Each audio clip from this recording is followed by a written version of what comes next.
ചെറിയവർ വന്നെത്തി. ആ വലിയവർ ചെറിയവർ വന്നെത്തി.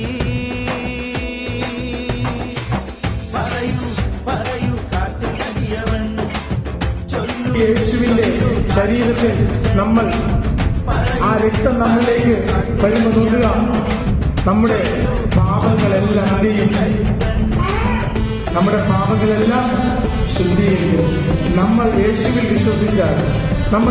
വിശ്വസിച്ചാൽ നമ്മുടെ പാപങ്ങളെല്ലാം ദീപം പോലെ എടുത്ത് വെണ്മയായി തീർന്ന് നമ്മുടെ പാപമില്ലാത്ത ജീവിതം നയിച്ചാൽ നമ്മൾ